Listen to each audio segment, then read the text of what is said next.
के बाद आपका एक बार फिर स्वागत है हमारे इस खास कार्यक्रम दिल की बात में। और आज हम दिल की बात कर रहे हैं कांग्रेस महासचिव दिग्विजय सिंह जी के साथ। दिग्विजय जी, ये तो ब्रेक में जाने से पहले आपने बताया मोदी जी के बारे में बात चल रही थी, लेकिन चुनाव में जो कांग्रेस को जनादेश मिला था, जो भी जनादेश मिला था, और कांग्रेस के कई नेताओं का मानना है कि कांग्रेस पार्टी के हिसाब से, जितनी पुरानी पार्टी कांग्रेस है, जितने कार्यकर्ता हैं और जितने ज़्यादा नेता हैं, उसके हिसाब से जनता ने एक तरह से कांग्रेस को पूरी तरह नकार दिया। तो क्या कांग्रेस के सर्वाइवल का, कांग्रेस के सामने एक सर्वाइवल का संकट है, उस संकट से कांग्रेस जूझ रही है? ये कोई पहली बार नहीं है। सन 77 में भी कहा गया था कि इंदिरा गांधी अब ख़त्म हो गई हैं, कांग्रेस पार्टी अब ख़त्म है। 100 से पहले 100 से कम सीटें सुन लीजिए।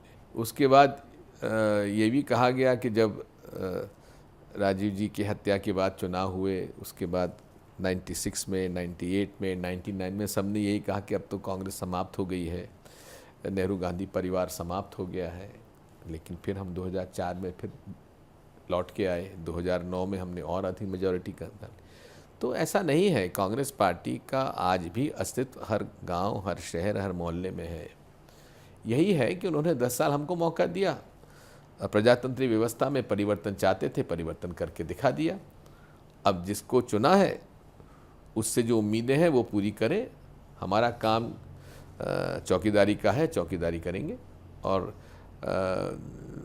हालांकि नरेंद्र मोदी जी कहते थे मैं आपका प्रथम सेवक चौकीदार हूँ, उनसे तो चौकीदारी हो नहीं रही है।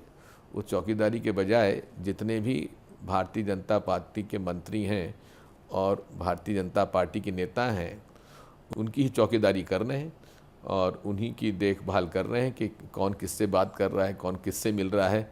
बाकी जनता की चौकीदारी में भी असफल है। दिग्विजय जी, चुनाव के बाद कांग्रेस में ऐसे हालात पैदा हुए कि कांग्रेस के कई नेताओं ने लीडरशिप के ऊपर ठिकरा फोड़ा। राहुल जी के बारे में, उनके व्यक्तित्व के बारे में, उनकी लीडरशिप क्वालिटी के बारे में सवाल थे और कई नेताओं को पार्टी को कार्रवाई भी करनी पड़ी।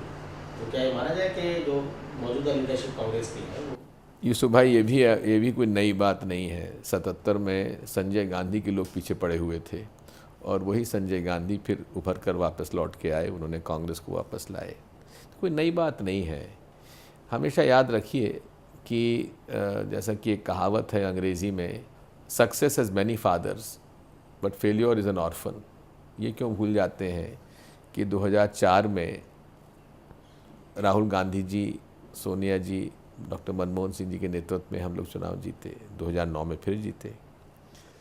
तब किसी को ये बात सामने नहीं आई। हाँ, उतार चढ़ाव पॉलिटिक्स में होते ही हैं, प्रजातंत्र में होते ही हैं, तो उसको हम लोग स्वीकार करके अगली लड़ाई की तैयारी के लिए राहुल गांधी जी ने जितने भी मेंबर्स ऑफ पार्लियामेंट हैं, कांग्रेस के ऑफिस बेयरर्स हैं, स्टेट कांग्रेस के लीडर्स हैं, सबसे चर्चा उन्होंने कर ली है, जो अगले 2-3 दिनों में पूरी हो जाएगी। और उसके बाद रोड मैप बताया जाएगा, रोड मैप बनाया जाएगा, वर्किंग कमेटी बैठेगी, AICC होगी और उसमें सारी बातें सामने लेके और फिर से दमखम के साथ हम लोग ज़मीन पर जनता के बीच में जाकर जनता को समझाकर ये भाजपा की जितनी भी वादा खिलाफ़ी है उसको उजागर करेंगे, भ्रष्टाचार के उनके प्रकरणों को उजागर करेंगे। ये हमारा प्रयास होगा। कांग्रेस में जो एक अंदरूनी खींचतान नजर आती है कहीं ना कहीं बयानबाजी में, कई वरिष्ठ नेताओं के विरोधाभासी बयान लगातार आ रहे हैं। चिदम्बरम जी ने कहा था कि भाई नॉन कांग्रेसी होना चाहिए, या हो सकता है नॉन गांधी एक कांग्रेस का अध्यक्ष बनना चाहिए। उस पर आपने भी कहा था कि भाई दिग्विजय जी, चिदम्बरम जी आज़ाद हैं चुनाव लड़ने के लिए। नहीं, चिदम्बरम जी अकेले क्यों, हर व्यक्ति आज़ाद है। किसी को रोका क्या? सोनिया गांधी ने या राहुल गांधी ने किसी को रोका है क्या? दिग्विजय सिंह भी आज़ाद है लड़ने के लिए और दूसरे लोग भी आज़ाद हैं। लेकिन जब चुनाव आते हैं कांग्रेस अध्यक्ष के, तब कोई लड़ता नहीं है। ये तो उसकी ताकत पर निर्भर करता है कि वो ताकतवर है तो चुनाव लड़े। जब ताकत ही नहीं है, जब वोट ही उसके पास नहीं, तो कैसे चुनाव लड़ेगा? अपनी कोई बेइज्जती करानी चुनाव लड़ेगा? उसके पास अगर समर्थन है तो हिम्मत करे, कौन रोक रहा है? तो ये सिलसिला फिर ऐसे चलता रहेगा, सोनिया गांधी ही कांग्रेस के अध्यक्ष रहेंगे? ये तो निर्भर करता है। हमारा जो इलेक्टोरल कॉलेज होता है, PCC डेलीगेट्स का, DCC प्रेसिडेंट्स का, वो सब लोग मिलकर चुनाव करते हैं। पूरे देश भर के PCC डेलीगेट्स वोट डालते हैं, DCC प्रेसिडेंट्स वोट डालते हैं। लेकिन राहुल जी ने बहुत अच्छी शुरुआत की थी यूथ कांग्रेस में और एनएसयूआई में, चुनाव के जरिए वो अध्यक्ष चुनते थे। लेकिन कांग्रेस के ही तमाम लोगों का कहना है कि वो एक्सपेरिमेंट फेल हो चुका है और उसे अब मेन कांग्रेस में लागू करने का कोई मतलब नहीं। प्रजातंत्री व्यवस्था में पार्टी के संगठन के चुनाव निष्पक्षता से होने ही चाहिए, और उसके लिए अगर एनएसयूआई यूथ कांग्रेस का आप फॉर्मेट देखें बिल्कुल सही था। केवल उसमें गलती दो हुई। एक गलती तो ये हुई कि जो लोग चुनकर आए उनको नीचे के बॉडीज़ को नियुक्त करने का अधिकार नहीं दिया, जिसकी वजह से 10 लोग तक सीमित हो गई यूथ कांग्रेस एनएसयूआई कमेटी जो चुनकर आई। उनको सबऑर्डिनेट कमेटीज़ को नियुक्त करने का अधिकार देना चाहिए था। दूसरा ये रहा कि एनएसयूआई यूथ कांग्रेस का और पेरेंट कांग्रेस पार्टी का समन्वय नहीं रहा, जिसकी वजह से ये प्रॉब्लम आई। और तीसरा एक और प्रॉब्लम इसमें रही कि उनको जो ट्रेनिंग प्रोग्राम खूब हुआ, अच्छे लड़के उभर कर सामने आए हैं, कई उसमें एमएलए एमपीसी बने हैं, मिनिस्टर भी बने हैं, लेकिन उनको पॉलिटिकल प्रोग्राम जो देना चाहिए था वो हम लोग नहीं दे पाए, और समन्वय के अभाव में वो इतना प्रभावशाली नहीं हो पाए। लेकिन निष्पक्षता से चुनाव तो होना चाहिए। मैं तो कहता हूं कि जो प्रणाली यूथ कांग्रेस एनएसयूआई में अपनाई गई है वही प्रणाली पेरेंट कांग्रेस पार्टी में भी अपनाना चाहिए। बस यही है कि उसके नीचे के जो सबऑर्डिनेट कमिटीज़ हैं, उन सबऑर्डिनेटेड कमिटीज़ को चुनने का अधिकार उन चुने हुए लोगों को होना चाहिए बाय यूनैनिमिटी।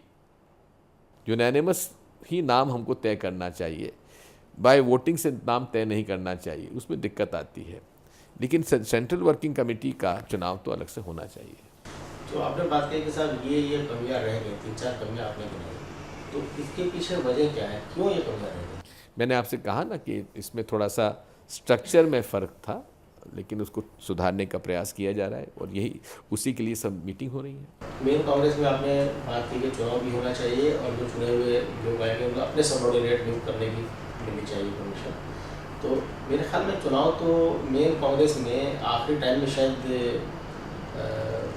20-30 साल पहले हुए होंगे, उसके बाद नहीं, ऐसा नहीं है। पिछले 3 साल पहले हुए थे, पिछले 3 साल पहले हुए थे। सभी लोग चुने गए थे।